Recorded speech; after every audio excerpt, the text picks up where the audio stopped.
They say a mother's love is unconditional. I believed that for 60 years of my life. I believed it when I scrubbed floors with bleeding knuckles to pay for my daughter's school supplies. I believed it when I wore the same 3 dresses for 5 years so she could have new clothes every semester.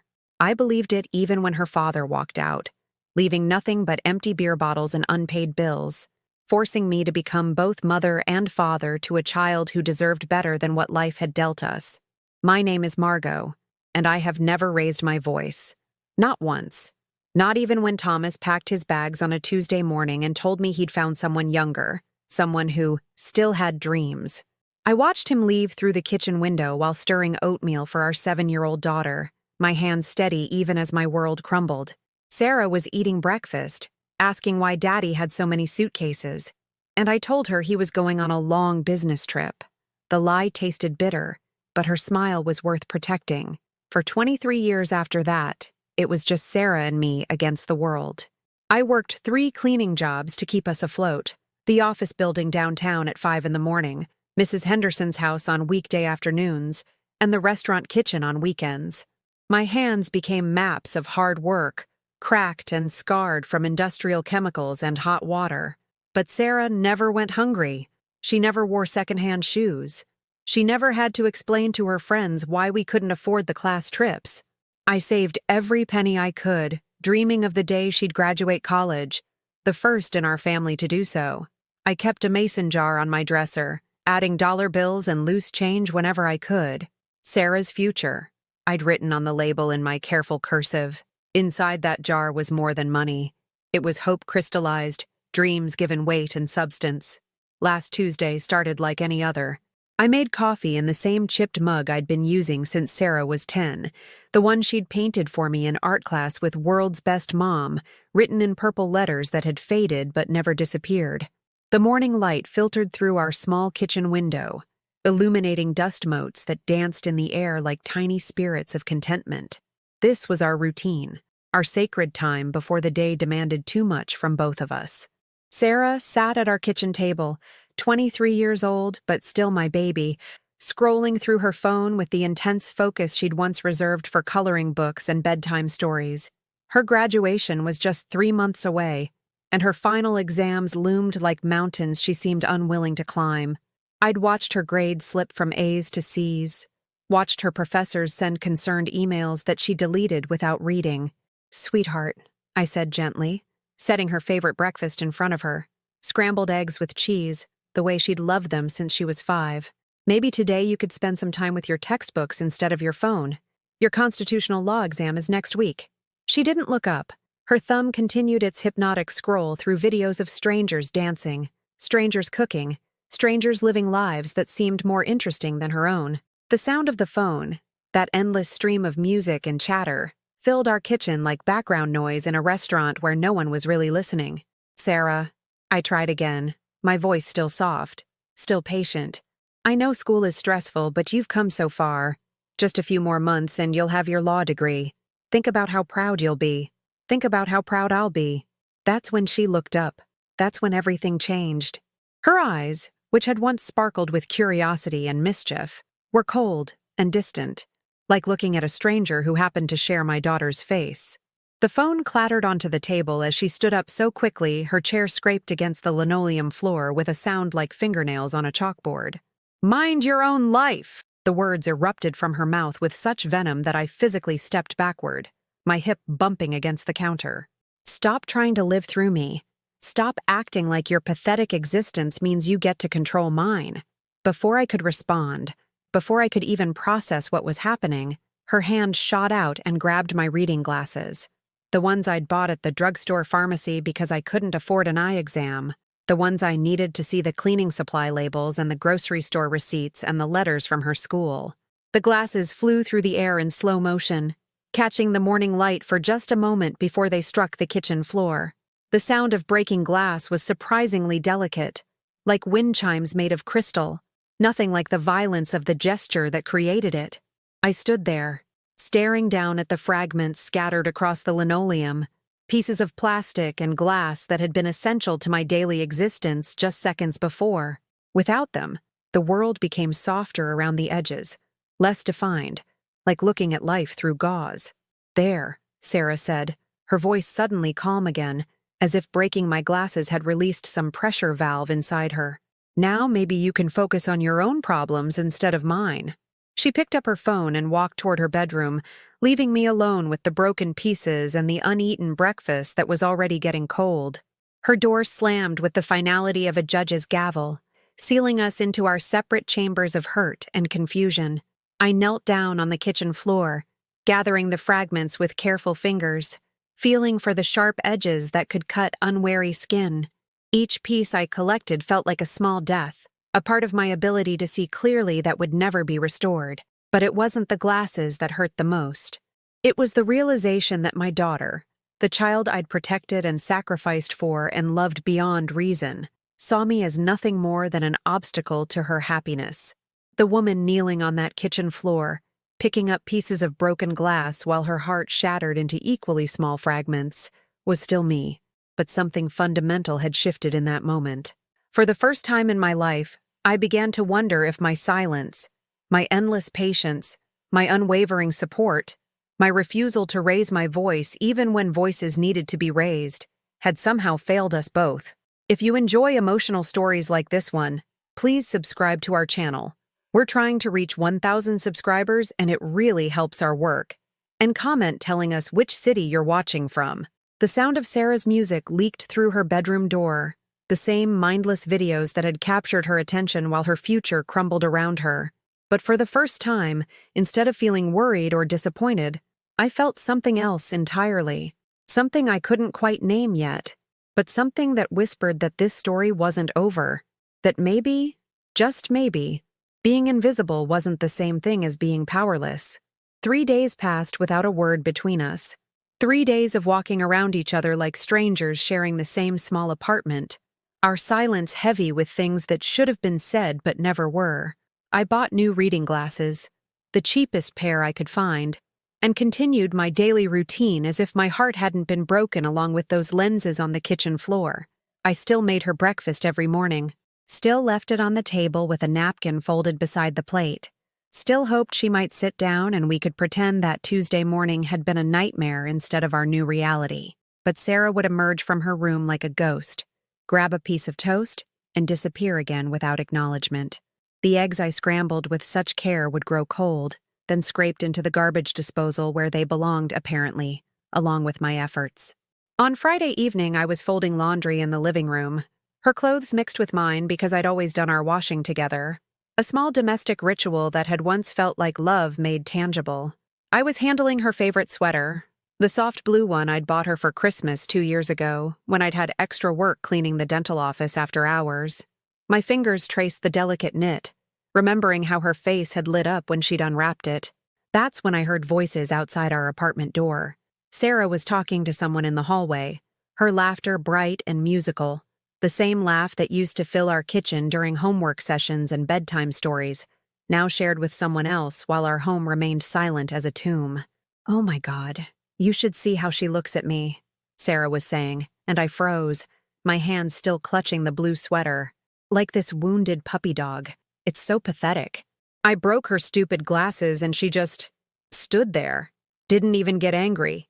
Just started picking up the pieces like some kind of martyr. Another voice, female, younger, laughed in response. "That's so weird. My mom would have killed me."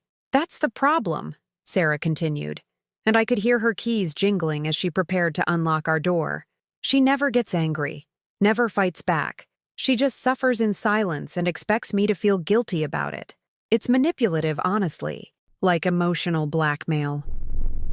The key turned in the lock, and I quickly bent my head over the laundry basket, pretending I hadn't heard every word that had just carved new wounds in my chest.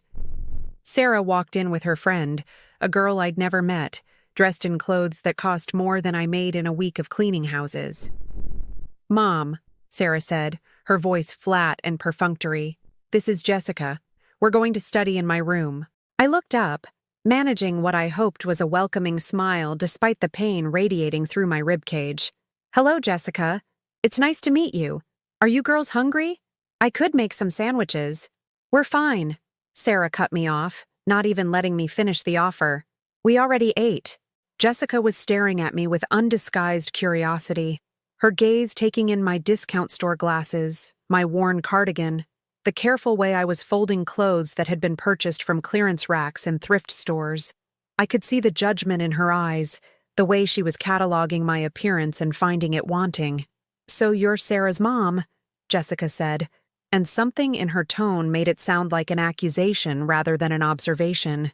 "She's told me so much about you." The words hung in the air like smoke, carrying implications I didn't want to examine too closely.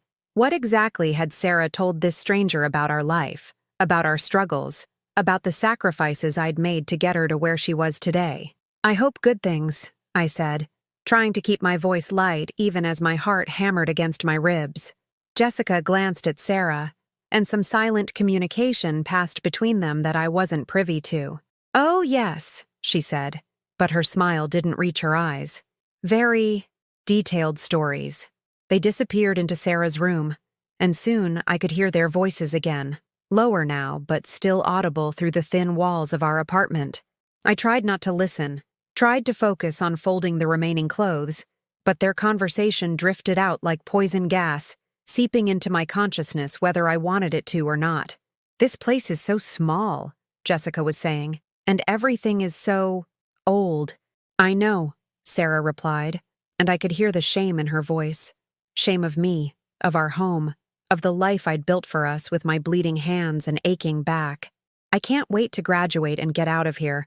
I've already been looking at apartments downtown. Something modern. Something that doesn't smell like Pine Sol and disappointment."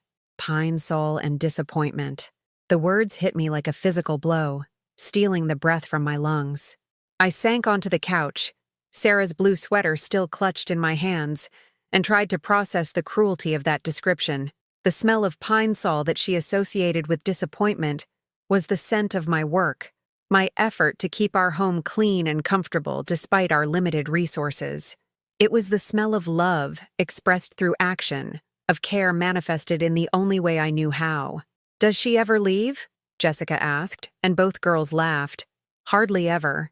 She works all the time, then comes home and hovers. It's suffocating.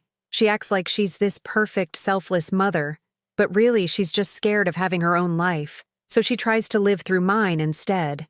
I set the sweater down with trembling hands and walked quietly to my bedroom, closing the door as softly as I could manage. I sat on the edge of my bed, the same bed I'd slept in alone for 23 years, the same bed where I'd cried silent tears when Thomas left, where I'd planned and worried and dreamed about Sarah's future through countless sleepless nights.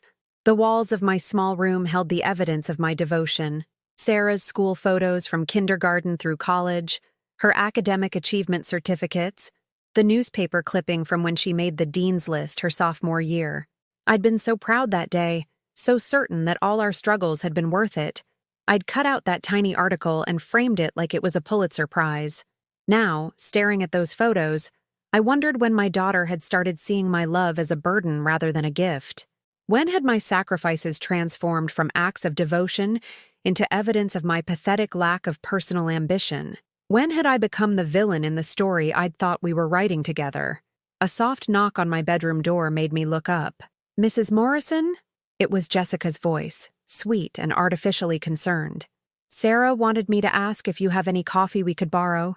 She said you usually keep some around."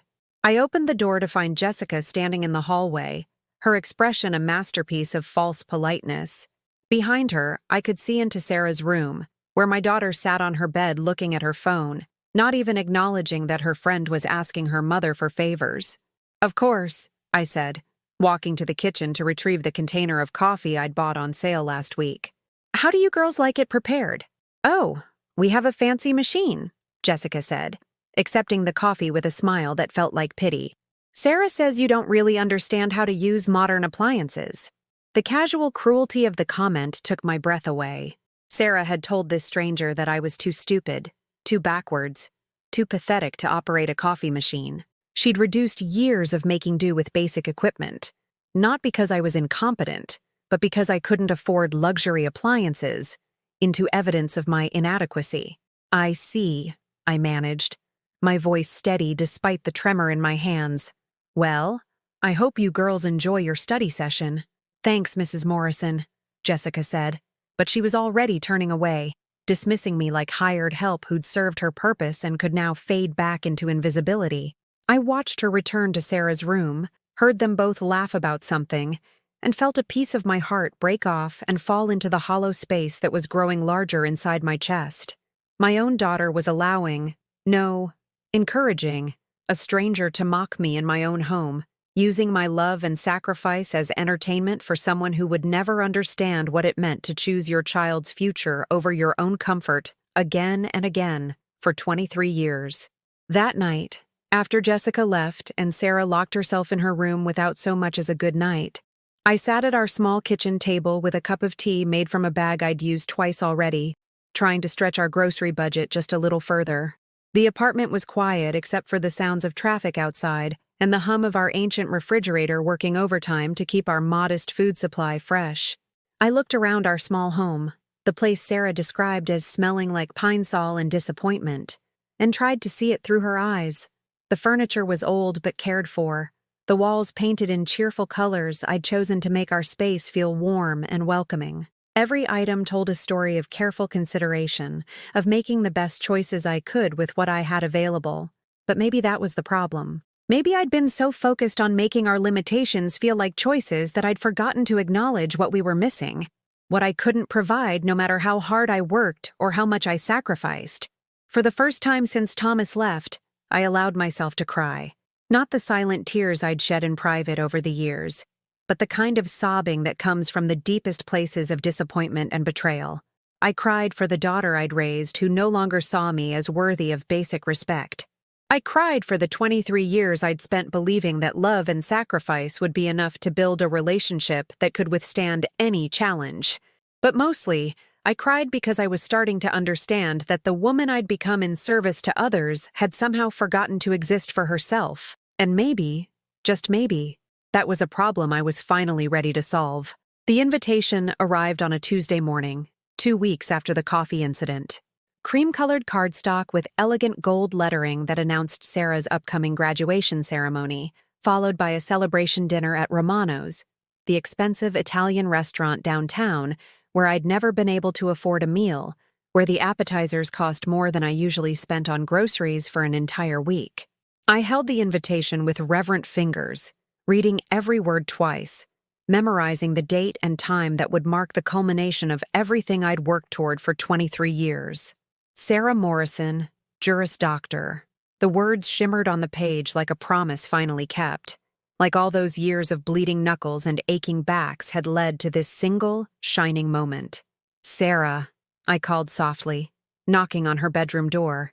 The graduation invitations came. "They're beautiful." She opened the door just wide enough to stick her hand out, grabbing the invitation without looking at me. "Thanks," she muttered, already turning away. "Sweetheart, about the dinner," I began, but she was closing the door again, shutting me out as efficiently as she'd been doing for weeks. "I was wondering if you needed help with the arrangements, or if there's anything special you'd like me to wear, or—" "It's handled," came her voice through the door, flat and final. I stood in the hallway for a moment, staring at the closed door that had become a symbol of everything wrong between us. Handled. As if my presence at my own daughter's graduation celebration was just another detail to be managed, another item on a checklist that she'd rather complete without my input. That afternoon, while Sarah was at her internship at the law firm, I took the bus downtown to look at dresses. Not because I had money to spend. My latest paycheck was already allocated to rent, utilities, and groceries, but because I wanted to see what other mothers might wear to their children's graduations. I wanted to understand what appropriate looked like for such an important occasion. The department store felt like a foreign country where I didn't speak the language. The sales associates glided past me in their tailored clothing and perfect makeup, their eyes sliding over my discount store outfit without really seeing me. I was invisible here, just as I was becoming invisible everywhere else in my life. I found myself in the women's formal wear section, running my fingers over dresses that cost more than I made in a month. Deep navy blue with elegant lines, soft gray with delicate beading, classic black that would photograph beautifully. Each dress hung on its hanger like a possibility I couldn't afford, a version of myself that existed only in imagination. Can I help you find something? A young saleswoman appeared beside me, her smile professional but strained. Her eyes had already catalogued my appearance. The carefully mended cardigan, the shoes I'd polished to hide their age, the purse I'd carried for 5 years because I couldn't justify replacing something that still functioned. I'm looking for something for my daughter's graduation, I said, trying to inject pride and confidence into my voice. Something special. What's your budget range? She asked, and I could tell she was already preparing to direct me toward the clearance rack in the back corner where last season's mistakes were marked down to prices that might be within my reach.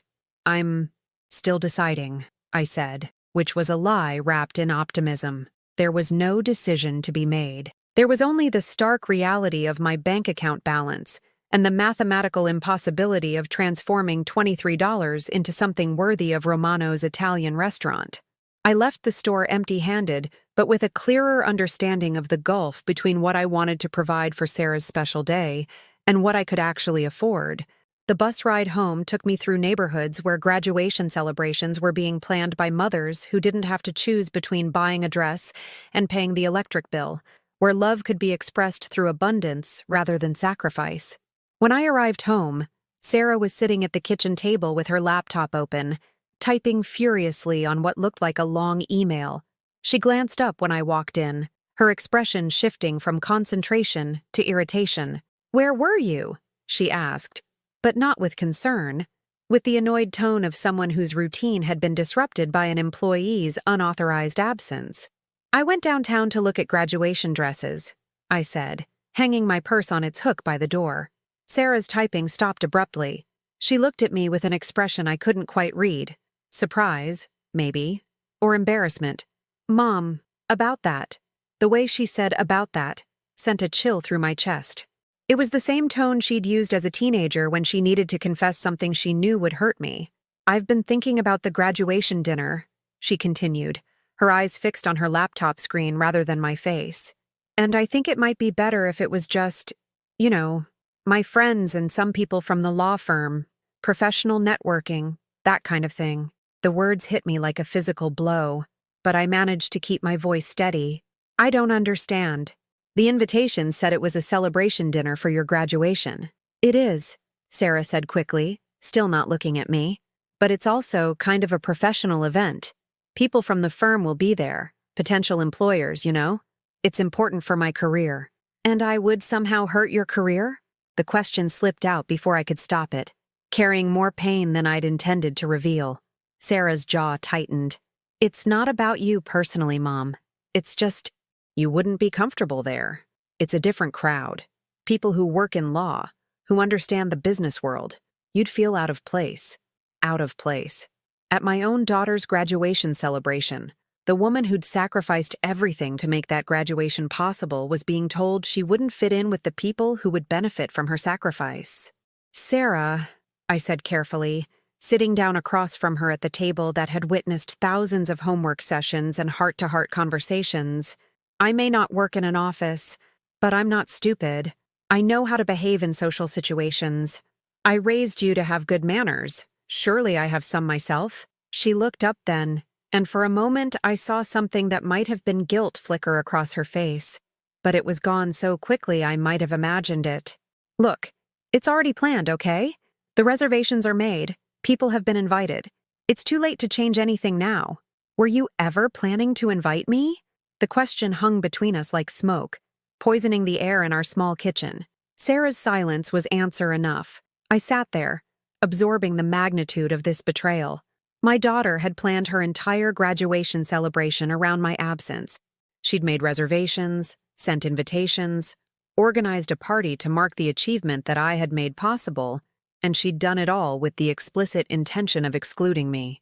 "I see," I said finally, standing up from the table with as much dignity as I could muster. "Well, I suppose I should start planning my own celebration then. Mom, don't be dramatic." "I'm not being dramatic, Sarah. I'm being practical. If I'm not welcome at your celebration, then I'll create my own. Maybe I'll invite Mrs. Chen from downstairs. She's always been curious about your progress in school. Or maybe I'll just take myself out for a nice dinner. Lord knows I've earned it." Sarah's expression shifted from guilt to annoyance. Now you're just being ridiculous. You can't afford to eat at Romano's." The casual cruelty of that statement took my breath away. Not only was I being excluded from my daughter's celebration, but she was also reminding me that I was too poor to create an alternative that would match the occasion's importance. "You're right," I said, my voice steady despite the storm raging in my chest. "I can't afford Romano's. I can't afford the kind of dress that would make me fit in with your professional friends. I can't afford to be the kind of mother who enhances your image instead of diminishing it. But you know what I could afford, Sarah? I could afford 23 years of putting your needs before my own. I could afford to work 3 jobs so you'd never have to choose between textbooks and groceries. I could afford to love you unconditionally, even when you made it clear that my love wasn't the kind you wanted." Sarah stared at me, her mouth slightly open, as if she'd never heard me speak so many words at once, as if she'd forgotten that I was capable of stringing together complete thoughts and expressing complex emotions. "I never asked you to sacrifice everything for me," she said, her voice defensive and sharp. "No," I agreed. "You never asked. But I did it anyway, because that's what mothers do. We make choices based on love, not on whether our children ask us to or appreciate what we've given up." But apparently some mothers are smart enough to maintain their own identities while raising their children. Apparently some mothers understand that sacrifice without boundaries just creates resentment and shame. I walked toward my bedroom, then paused at the doorway. "Enjoy your celebration dinner, Sarah. I hope it's everything you've dreamed of. I hope your professional connections are impressed by your accomplishments and your potential. And I hope someday you'll understand what it costs to make those accomplishments possible." I closed my bedroom door quietly, the way I'd always done everything, without making a scene, without raising my voice, without demanding the attention I'd apparently never deserved. But for the first time in 23 years, I felt something other than love and worry when I thought about my daughter. For the first time, I felt angry. And that anger, burning quietly in my chest like a candle flame that refused to be extinguished, felt surprisingly like the beginning of something new. Something that belonged entirely to me, regardless of whether Sarah approved or understood or benefited from it. Something that whispered, in a voice I hadn't heard for decades, that maybe it was time to stop being invisible in my own story. The night before Sarah's graduation, I sat alone in our dark living room, surrounded by the ghosts of celebrations that would never happen. The mason jar labeled Sarah's future sat empty on the coffee table. I'd spent the last of those savings on her final semester's textbooks, the ones she'd barely opened while scrolling through her phone instead of studying. I had laid out my best dress on my bed, the navy blue one I'd worn to my mother's funeral 3 years ago, the only formal outfit I owned that wasn't completely threadbare. It would have to do for watching my daughter graduate from the audience, alone, while she celebrated afterward with people who mattered more than the woman who'd made it all possible. Earlier that evening, I'd heard Sarah on the phone with someone, her voice bright with excitement as she described her outfit for tomorrow, a designer dress that one of her law firm friends had lent her, shoes that cost more than my monthly groceries, jewelry borrowed from Jessica's mother, who totally understood how important it was to look professional at these networking events. I'd listened to her bubbling enthusiasm about flowers and photographs and dinner reservations, all of it planned around the fundamental assumption that I would be absent from every meaningful moment. She spoke about her graduation day like I was already dead, like the woman who'd raised her had conveniently disappeared so she could claim all the credit for her own success.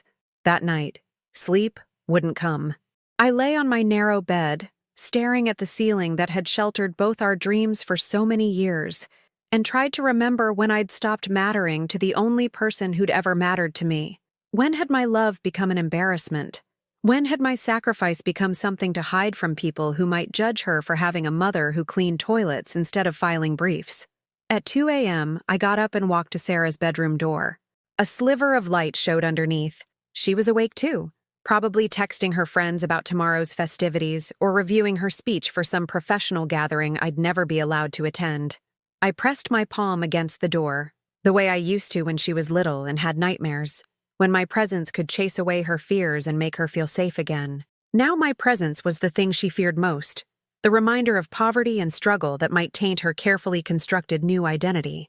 "I'm proud of you," I whispered to the closed door, my voice so quiet it barely disturbed the air. "I've always been proud of you." even now. There was no response from the other side. Maybe she hadn't heard me. Maybe she had heard me and chose not to respond. Maybe it didn't matter anymore which was true. Graduation day dawned bright and cloudless, the kind of perfect spring morning that seemed designed for new beginnings and fresh starts. I put on my navy blue dress, pinned up my graying hair the way I'd learned from watching YouTube tutorials on the library computer, and applied the lipstick I'd bought at the drugstore especially for this occasion. Looking in the mirror, I saw a woman who'd tried her best with what she had. Not elegant, not impressive, not the kind of mother who would enhance anyone's professional image, but present, dignified in her own quiet way, ready to witness the moment that 23 years of sacrifice had built toward. Sarah emerged from her room looking absolutely stunning. The borrowed dress fit her perfectly. The jewelry caught the morning light. Her hair had been professionally styled the night before. She looked like she belonged in the world she was entering, like she'd been born to wear expensive clothes and dine at exclusive restaurants. "You look beautiful," I said, meaning every word. She glanced at me briefly, her expression unreadable. "Thanks. I have to go early to get ready with the other graduates. The ceremony starts at 2. "I know. I'll be there. 5th row, center section, just like we planned." Something flickered across her face. Annoyance, maybe, or resignation. "Right. Okay." She gathered her cap and gown, her purse, her keys, all the accessories of her transformation into someone I no longer recognized. At the door, she paused without turning around. "After the ceremony, I'm going straight to the restaurant with everyone else. So, you don't need to wait around or anything." And there it was. The final dismissal, delivered so casually it took my breath away. Don't wait around. Don't try to congratulate me. Don't attempt to share in this moment that your sacrifice made possible.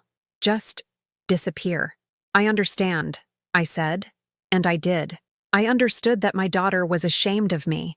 I understood that my 23 years of devotion had produced a woman who saw my love as a liability. I understood that I had somehow failed so completely that the child I'd raised to value education and achievement and dignity had learned to see those same qualities in me as evidence of my unworthiness. After she left, I sat at our kitchen table with a cup of coffee I couldn't taste, staring at the empty chair where she used to sit and tell me about her day. The apartment felt hollow, like a stage set after the play had ended and the audience had gone home. At 1:30, I took the bus to the university campus, where families were gathering with flowers and cameras, and excitement that filled the air like music. Mothers straightened their sons' ties and fathers adjusted their daughters' caps, everyone posing for pictures that would commemorate this milestone for decades to come. I found my seat in the 5th row, center section, surrounded by families who belonged together in ways I apparently didn't belong with my own daughter. The woman next to me was arranging a bouquet of roses that must have cost $50, talking to her husband about dinner reservations and graduation parties, and all the people who would be joining them to celebrate. "Is this your first graduate?" she asked me kindly, noticing that I was sitting alone. "My daughter," I said, trying to smile. "Law school. How wonderful. You must be so proud. Are you having a celebration afterward?" I looked at this stranger's kind face, her genuine enthusiasm for my daughter's achievement, her assumption that of course a mother would be included in celebrating such an important milestone. "She's having dinner with some friends from her internship," I said, which was technically true while being emotionally devastating. "Oh, how nice. Professional networking is so important these days. I'm sure you'll have your own special celebration together later." I nodded and turned my attention to the stage, where graduates were beginning to file in wearing their caps and gowns like uniforms of achievement. Somewhere in that sea of black robes was my Sarah, the baby I'd rocked to sleep, the toddler who'd called me Mama with such pure love, the child who'd once said she wanted to be just like me when she grew up. When they called her name, Sarah Elizabeth Morrison, Juris Doctor, I stood and applauded with tears streaming down my face. Not tears of joy, though I was joyful. Not tears of pride, though I was proud. These were tears of grief for the relationship I'd thought we had, for the future I'd imagined where we'd celebrate this moment together, for the woman I'd tried to be who had somehow not been enough. Sarah walked across that stage with perfect poise, shaking hands with the dean, accepting her diploma with a smile that could have lit up the entire auditorium. She was magnificent. She was everything I'd dreamed she could become. And she was looking out at an audience of hundreds of people, searching for faces that mattered to her, eyes that would reflect her achievement back to her with the proper amount of admiration and approval. Her gaze passed over me as if I were invisible, as if the woman in the fifth row, center section, clutching a tissue and crying with love and pride and heartbreak, was just another stranger in the crowd who had no connection to the triumph happening on that stage. After the ceremony, I watched families gather around their graduates, taking pictures and exchanging hugs and making plans for the rest of the day. I watched Sarah pose with her law firm friends, laughing at something Jessica said, adjusting her cap for a photo that would probably end up on social media with captions about hard work and achievement and bright futures. I waited for a moment when she might look my way, when she might remember that someone who loved her was present to witness this culmination of everything we'd worked toward together.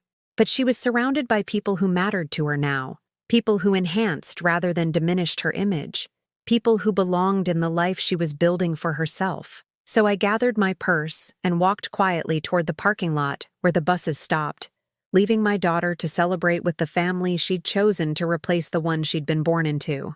The bus ride home took me past Romano's Italian restaurant, where I could see well-dressed people gathering for celebrations I'd never be wealthy enough to afford, toasting achievements I'd helped make possible, but would never be acknowledged for enabling. Back in our empty apartment, I hung up my navy blue dress and changed into my everyday clothes.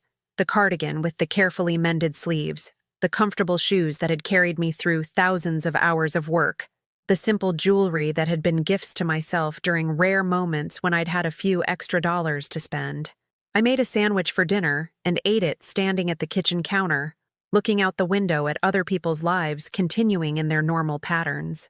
Somewhere across town, my daughter was dining on expensive food and making professional connections and building a future that had no place for the woman who'd made it all possible.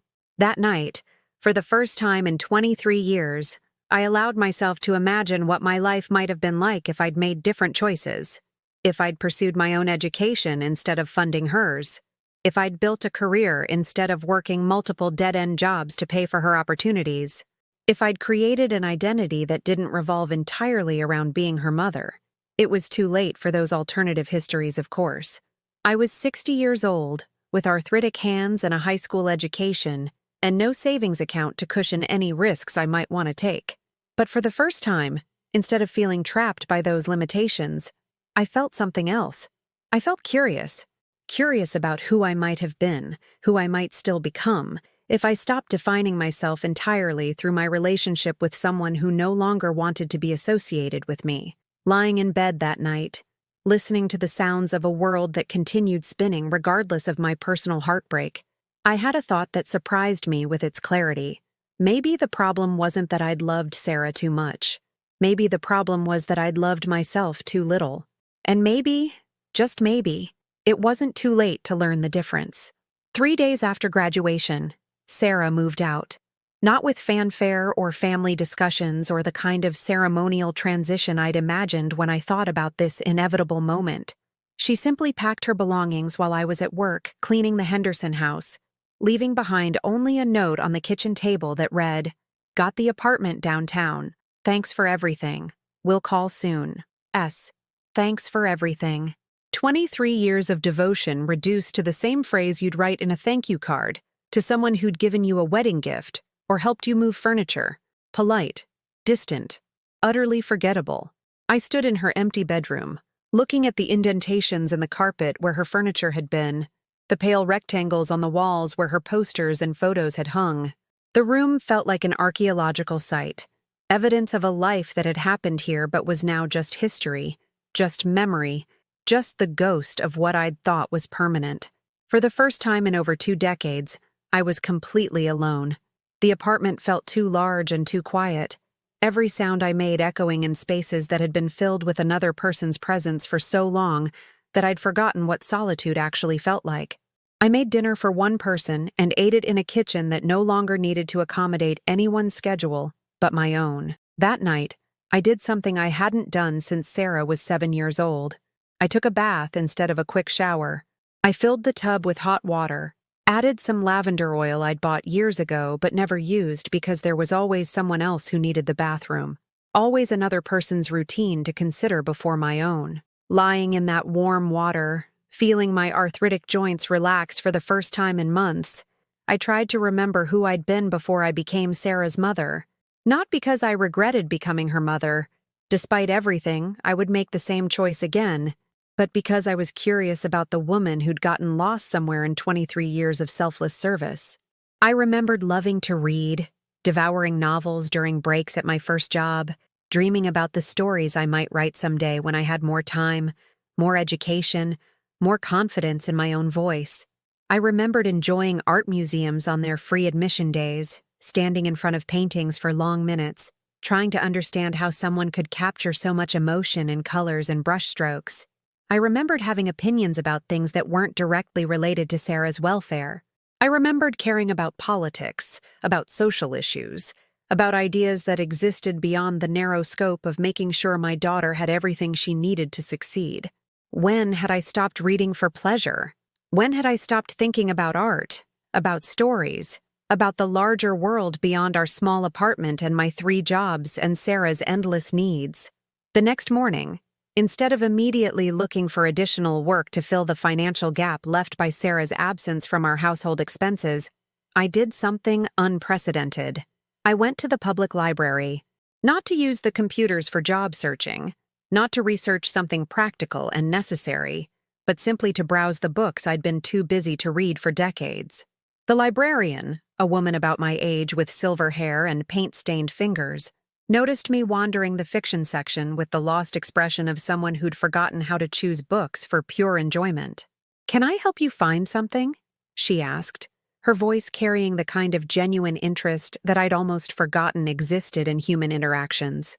"I used to love reading," I said, surprised by how rusty my voice sounded when discussing something that had once been central to my identity.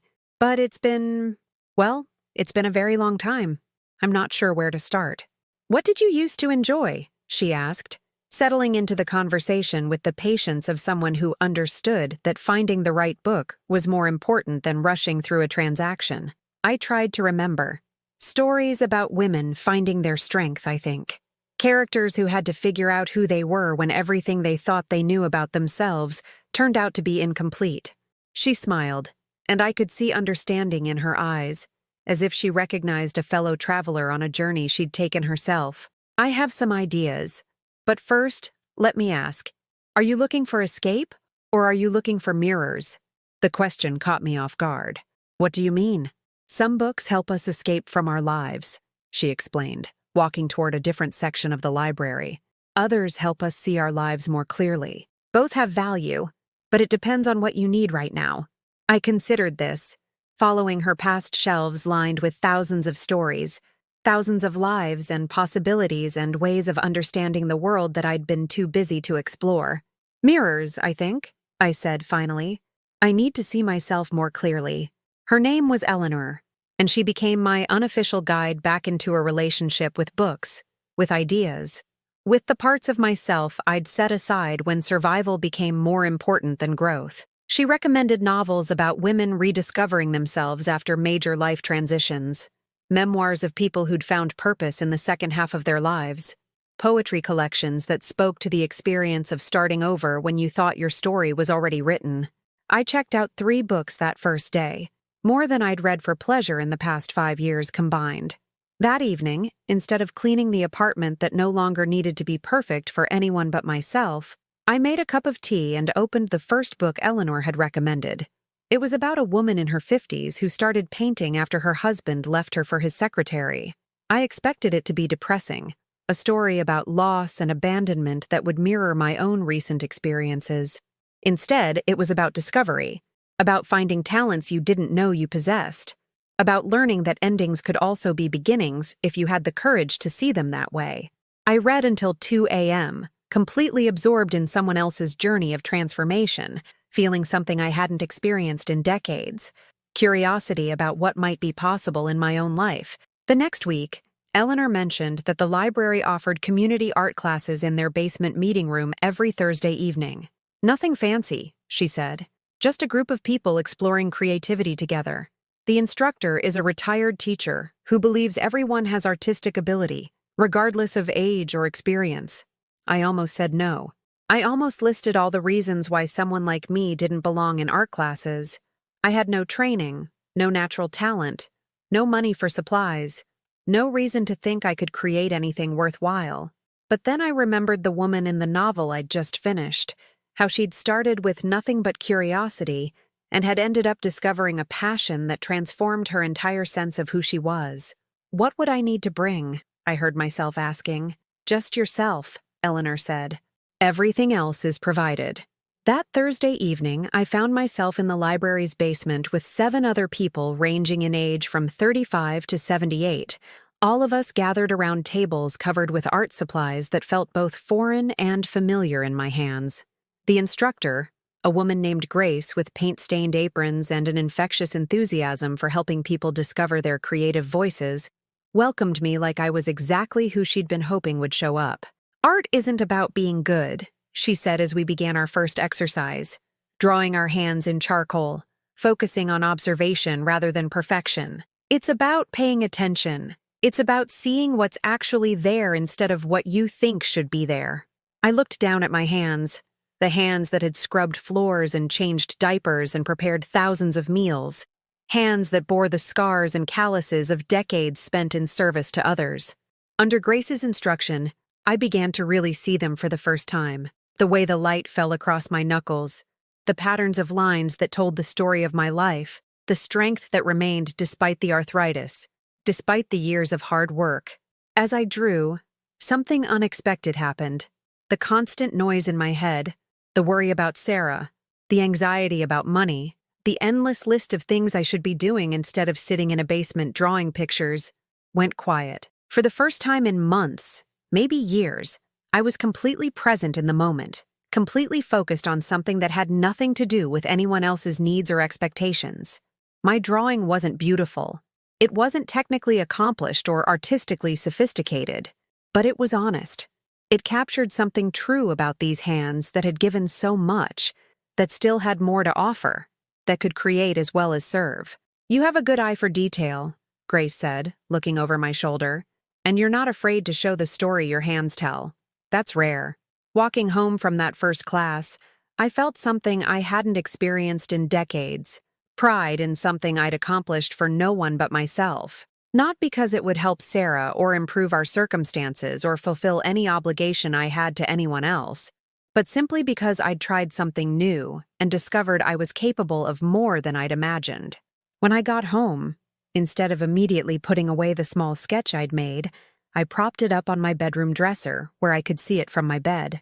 It wasn't much, just a pencil drawing of my own hands on cheap paper, but it felt like evidence of a self I was beginning to remember, a woman who existed independently of her roles as mother, worker, caretaker.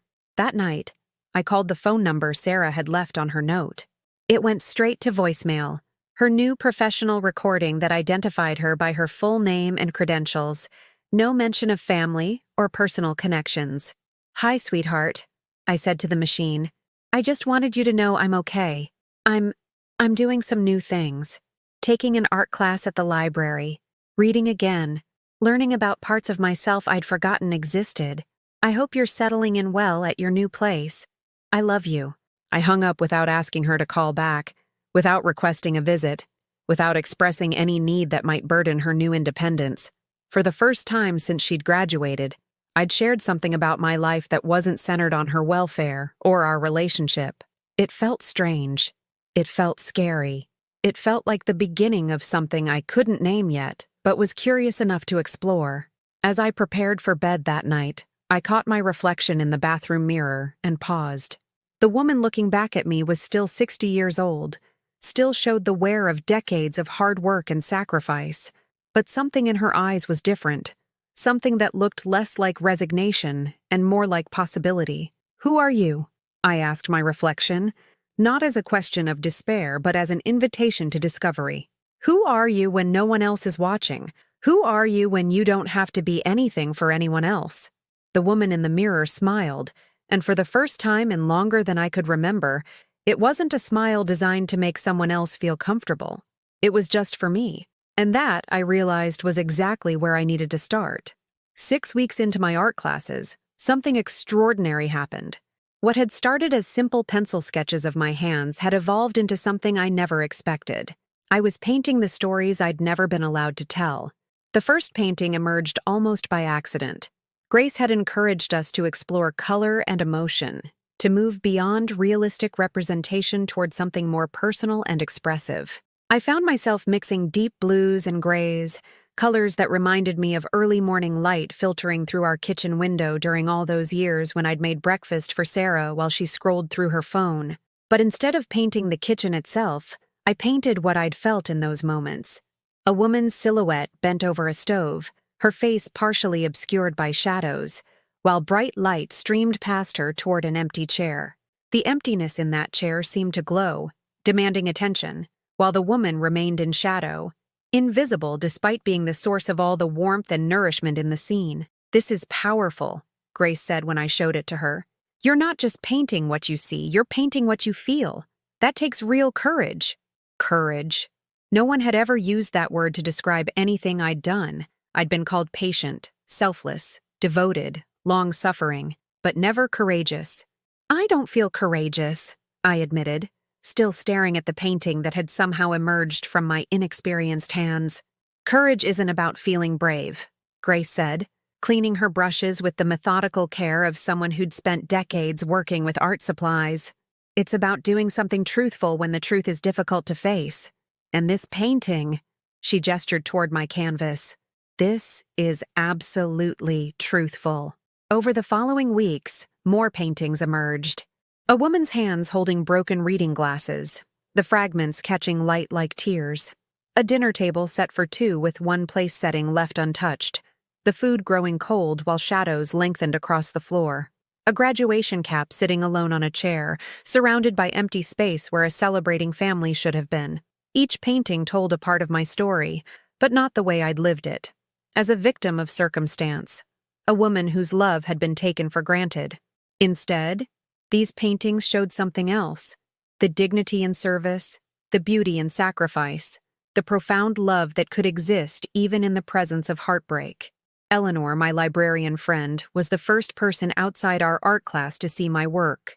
She'd stopped by one Thursday evening to deliver some new books she'd set aside for me, and found me in the basement, putting finishing touches on a painting of a woman reading alone in a pool of lamplight, surrounded by the warm colors of contentment and solitude.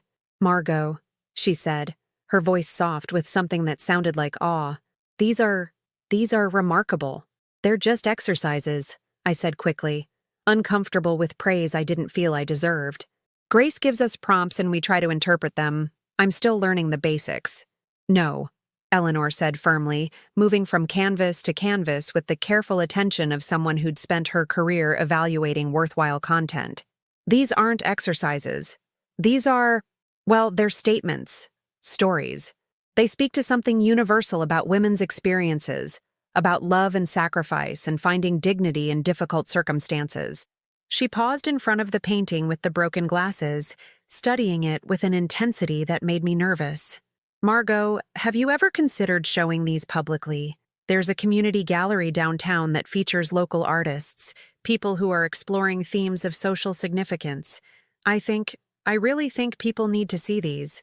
The idea terrified me. These paintings had emerged from the most private corners of my heart, feelings I'd never shared with anyone, truths I'd barely admitted to myself. The thought of strangers looking at them, judging them, potentially dismissing them as amateur attempts by someone with no formal training, made my stomach clench with familiar anxiety.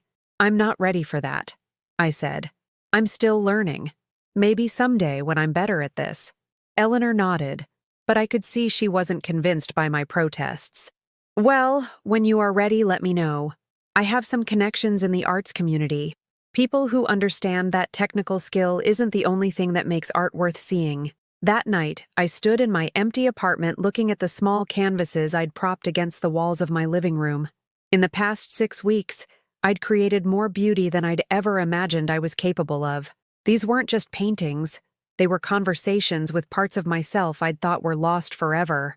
But Eleanor's suggestion had planted something in my mind, a seed of possibility that both excited and terrified me. What if these private explorations could become something more? What if the stories I'd painted in solitude could somehow reach other women who'd lived similar stories, who'd felt similar isolation, who'd loved similarly and been taken for granted in similar ways? The next morning, instead of immediately beginning my usual routine of job searching and house cleaning, I did something unprecedented. I researched art galleries online at the library. I looked at websites showing community exhibitions, local artists, people who'd found ways to share their work with audiences beyond themselves. Most of the featured artists had credentials I lacked: art school degrees, years of professional experience, awards and recognition that marked them as legitimate practitioners of their craft. But some didn't. Some were described as self-taught or emerging or exploring themes of personal significance through visual narrative. That last phrase stopped me cold. Exploring themes of personal significance through visual narrative. That was exactly what I'd been doing, wasn't it? Taking the story of my life and translating it into something visible, something that could be seen and understood by people who hadn't lived my exact experiences, but might recognize the emotions underneath. I printed out information about 3 galleries that accepted submissions from community artists. The requirements were simple: a written statement about your work, photographs of 3 to 5 pieces, and a brief artist biography. Nothing that required credentials I didn't have, nothing that demanded more than I could provide. Still, it took me 2 more weeks to work up the courage to write my artist statement. How do you explain that your art emerged from heartbreak?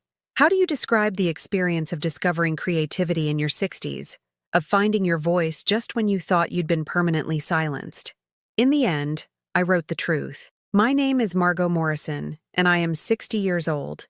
I began painting 6 months ago after spending 23 years focused entirely on raising my daughter as a single mother. These paintings explore the themes of service, sacrifice, and the complex emotions that arise when love is given generously, but not reciprocated in kind. They are not technically sophisticated, but they are honest. They represent my attempt to understand my own story by making it visible, by giving form to feelings that existed for decades without expression. I believe that every woman's story matters, even those of us who have spent our lives in the background of other people's achievements. These paintings are my way of stepping into my own light. I read it over 50 times, changing words, questioning every phrase, wondering if I sounded pathetic or self-pitying or simply foolish. But eventually, I realized that my hesitation wasn't about the quality of my writing. It was about the vulnerability of the act itself. Submitting these paintings for public consideration meant acknowledging that I believed my inner life had value, that my experiences mattered enough to share with strangers. It meant claiming space for myself in a world that had taught me to remain invisible. The night before I planned to submit my application, I called Sarah's number again. This time, she answered. "Hi, Mom," she said, her voice carrying the cautious tone of someone who wasn't sure what to expect from the conversation. "Hi, sweetheart. How are you settling in? Is your new place comfortable?" "Yeah, it's good. Really good, actually. Close to work. Nice neighborhood. I'm doing well." There was something different in her voice, a softness I hadn't heard in months. Maybe distance was giving her perspective on our relationship, or maybe independence was allowing her to appreciate what she'd taken for granted when it was constantly available. "I'm glad," I said, and meant it. "I wanted to tell you something. I've been taking art classes at the library, painting actually, and tomorrow I'm submitting some of my work to a community gallery. They might consider it for an exhibition." Silence stretched between us, long enough that I wondered if the call had been dropped. "Mom," Sarah said finally, and her voice sounded strange, almost young again. That's amazing. I didn't even know you were interested in art." "Neither did I admitted. "It's been quite a discovery." Another pause and then, "I'd like to see them sometime. Your paintings, I mean. If you'd want to show me." "I'd love that," I said, feeling something ease in my chest that I hadn't even realized was still tight. "Maybe when you have some time you could come over, or I could bring 1 or 2 to show you somewhere if that's more convenient." "I'd like that, Mom. I really would." After we hung up, I sat in my living room surrounded by my paintings. feeling something I hadn't experienced in months. Anticipation. Not the anxious anticipation of waiting for someone else to make decisions that would affect my life, but the excited anticipation of someone who was about to discover what might be possible when you finally decided to believe in yourself. Tomorrow, I would submit my work for consideration. Tomorrow, I would take the first step toward becoming visible in my own story. Tomorrow, I would find out whether a 60-year-old woman who'd spent decades in the background could step into the light without apology. But tonight, I was simply a woman who'd painted her truth and found it beautiful. Tonight, that was enough. Tonight, that was everything. The call came 3 weeks after I'd submitted my portfolio. I was folding laundry, Sarah's old towels that I hadn't been able to bring myself to donate yet, when my phone rang with an unfamiliar number. "Is this Margot Morrison?" The voice was warm, professional, tinged with an excitement that immediately put me on edge. "Yes, this is Margot. Ms. Morrison, this is David Chen from the Riverside Community Gallery.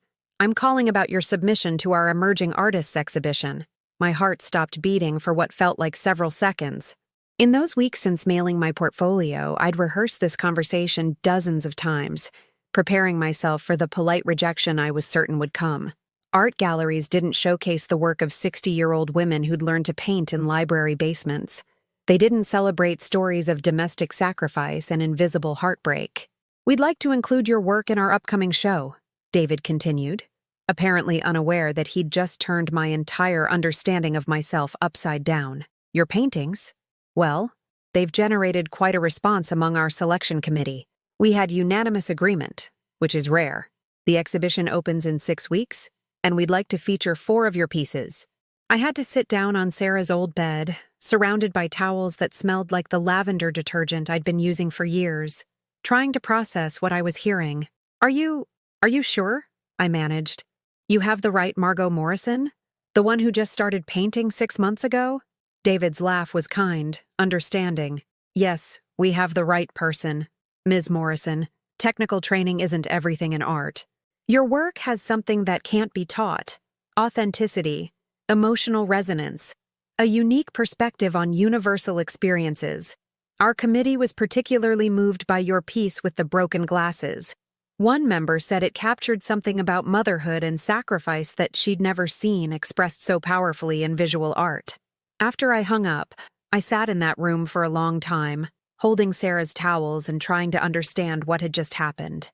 Somewhere in the city, people I'd never met had looked at my paintings, my private conversations with grief and love and disappointment, and had found them worthy of public display.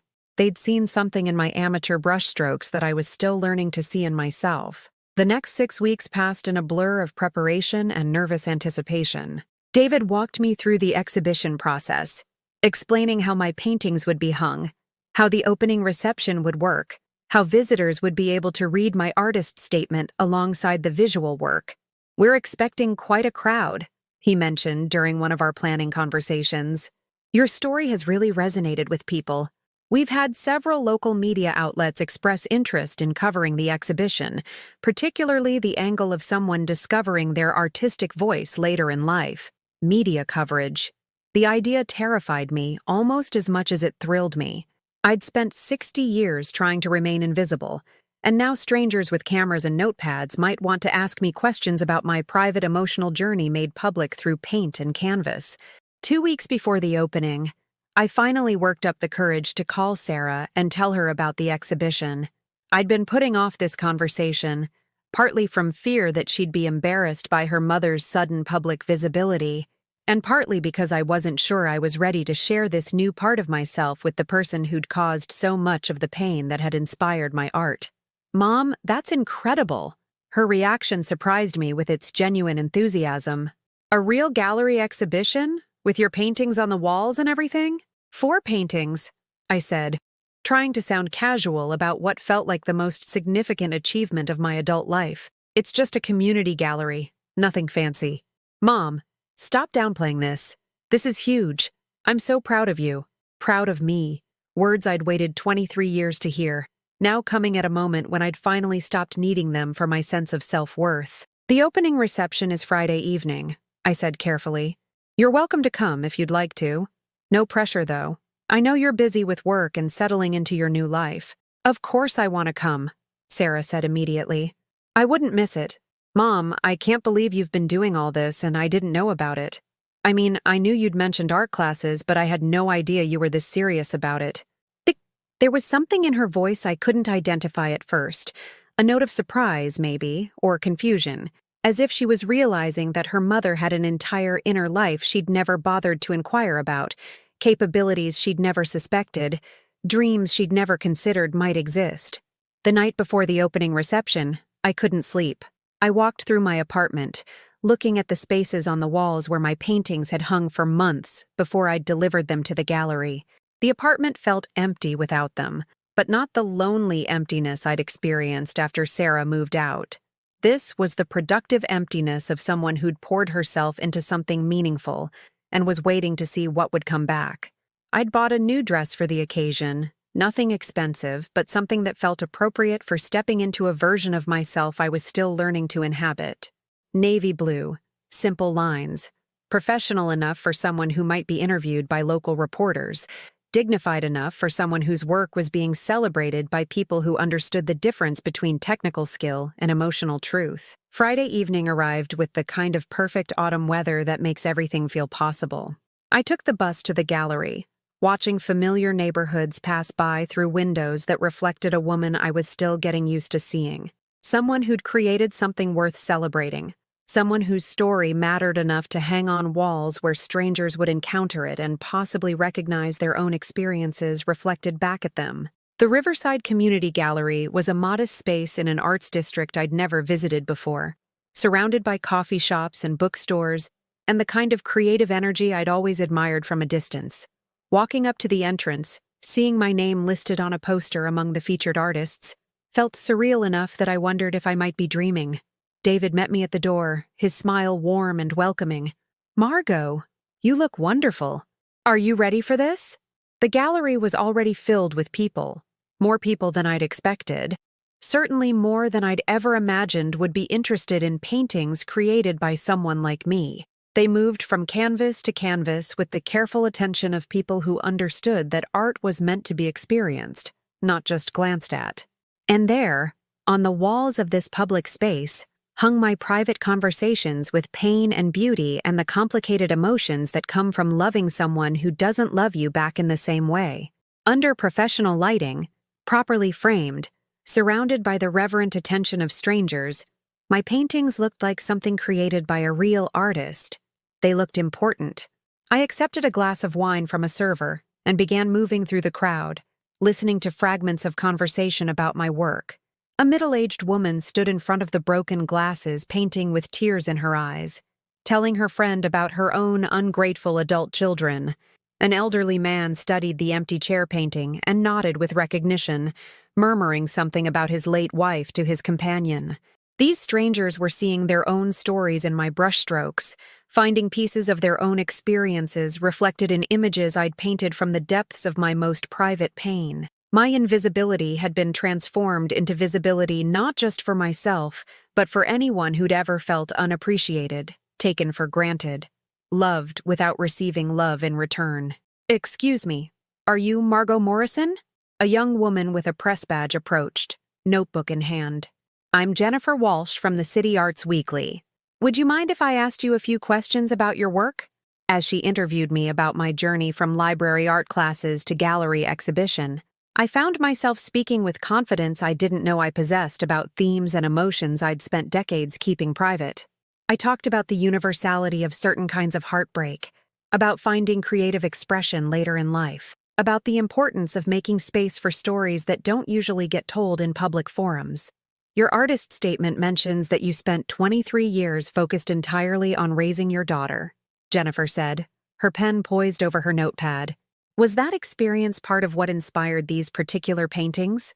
All of it was part of what inspired them, I said, looking across the gallery at people engaging seriously with my work. The love, the sacrifice, the disappointment, the eventual understanding that you can't live entirely through another person's achievements. These paintings are about learning to see my own story as worthy of attention, even the parts that weren't particularly pleasant to experience. It was then that I saw her, Sarah stood in front of the graduation cap painting, the one showing a mortarboard sitting alone on a chair, surrounded by the empty space where a celebrating family should have been. She was completely still, staring at the canvas with an expression I couldn't read from across the room. "If you'll excuse me," I said to Jennifer, "I see someone I need to speak with." I walked through the crowd toward my daughter, my heart hammering against my ribs. She was dressed beautifully, professionally, like someone who belonged in gallery spaces and cultural events. But her face showed something I'd never seen before, the dawning recognition of a story she'd never bothered to see from any perspective but her own. "Mom," she said when I reached her, not looking away from the painting. Her voice was barely a whisper. This is about my graduation, isn't it?" "It's about a lot of things," I said carefully. "But yes, that day is part of it."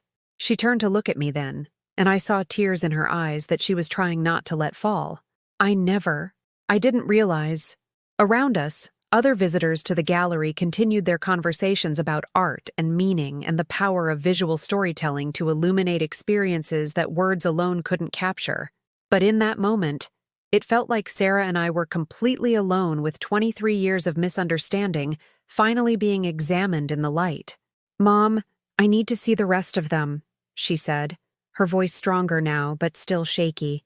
"I need to see all of them." So we walked through the gallery together, mother and daughter, stopping at each of my paintings while I watched Sarah discover the woman who had raised her, the broken glasses that had started everything, the empty chair at the breakfast table, the woman reading alone under lamplight, the hands that had worked to make someone else's dreams possible.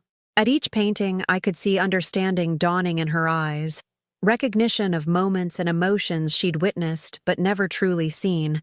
She was encountering her mother as a complete person for the first time, someone whose inner life extended far beyond her role as caretaker and supporter and silent sufferer.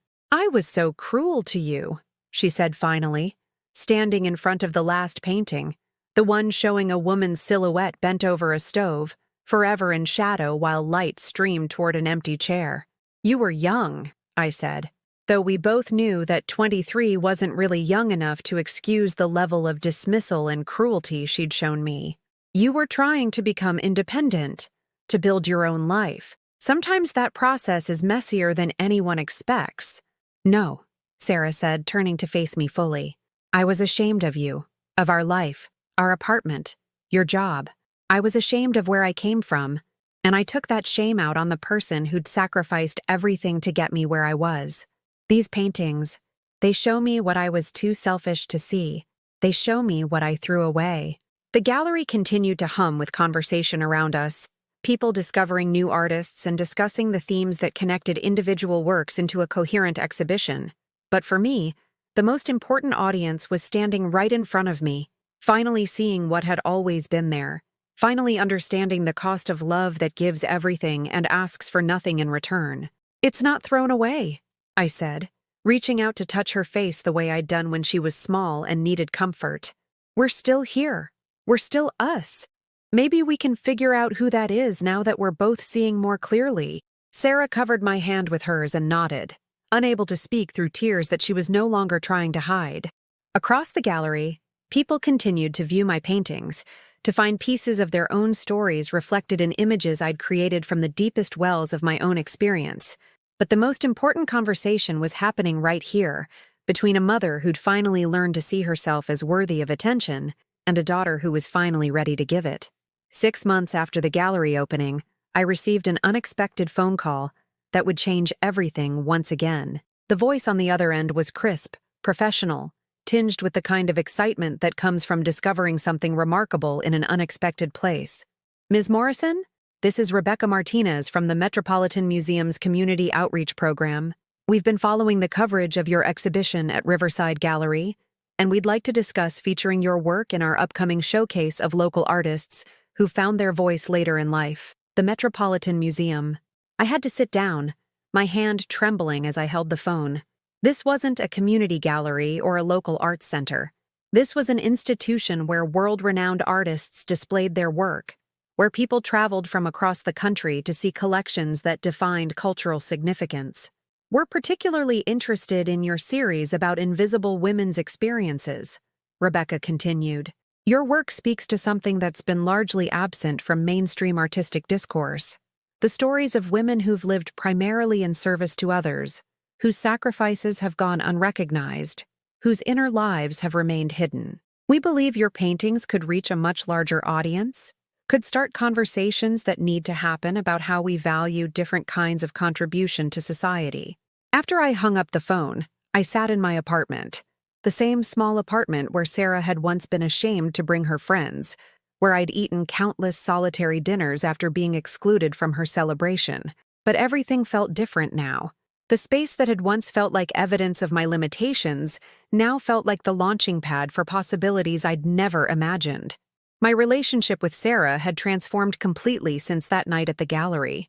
She'd begun calling me regularly, not with the obligatory duty calls of an adult child checking on an aging parent, but with genuine interest in my thoughts, my daily experiences, my ongoing artistic development. She asked about my paintings, my reading, the books Eleanor recommended, the people I'd met in my art classes.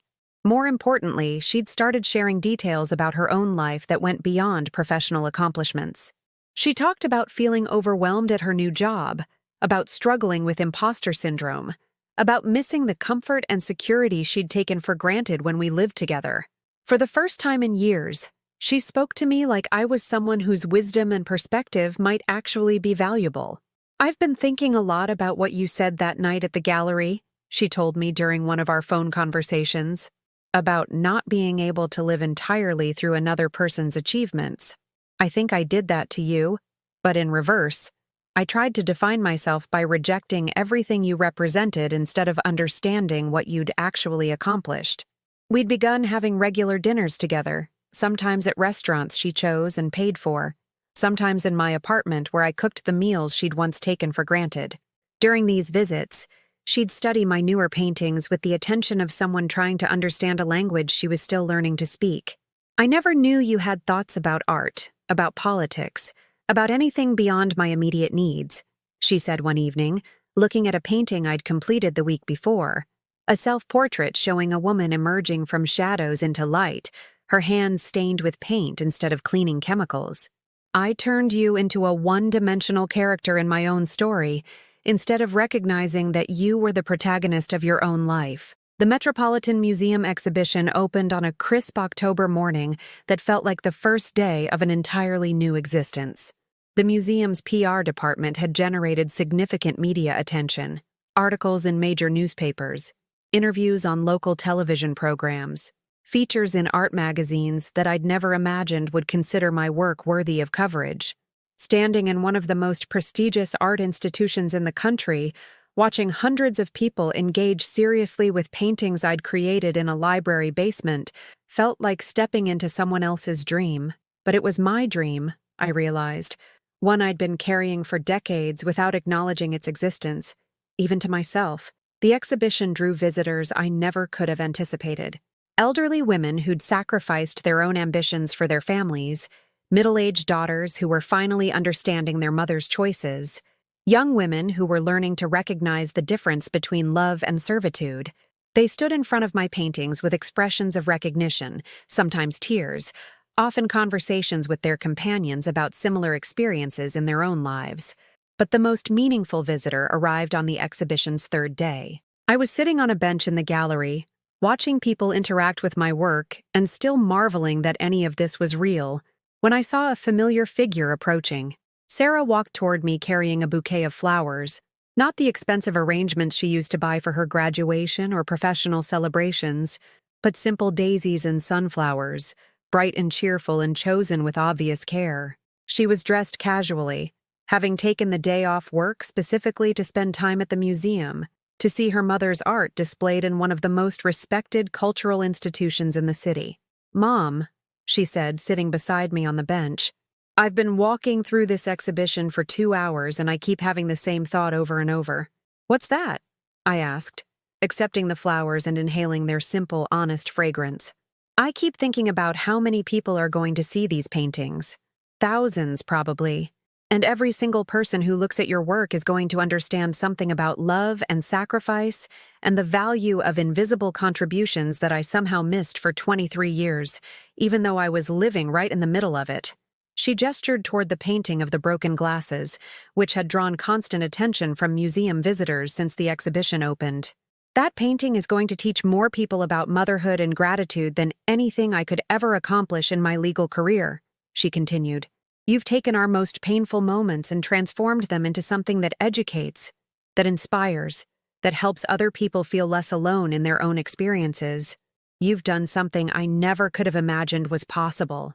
I looked around the gallery, at people of all ages standing in front of my paintings, reading the descriptions that explained the circumstances that had inspired each piece.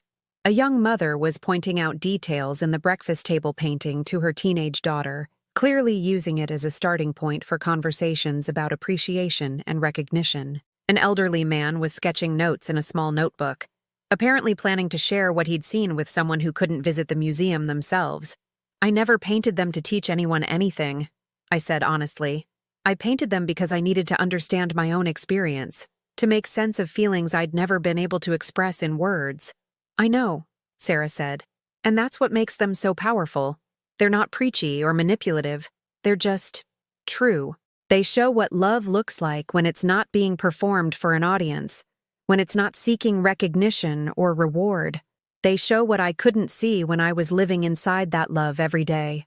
We sat together for a while, watching strangers discover the story of our relationship through paint and canvas, seeing our private pain transformed into something that could comfort and educate other people facing similar challenges. Sarah, I said finally, I want you to know that I don't regret any of it. Not the sacrifice, not the years of putting your needs first, not even the pain of feeling unappreciated. All of it led to this moment, to these paintings, to this conversation we're having right now. I couldn't have created any of this if I hadn't lived through all of that first. She nodded, tears threatening to spill over again. I regret how I treated you, though. I regret the years I wasted being ashamed of the most generous, most loving person I've ever known. I regret not seeing your strength until you had to make it visible to the entire world before I'd pay attention. But you're seeing it now, I said, taking her hand. And that's what matters.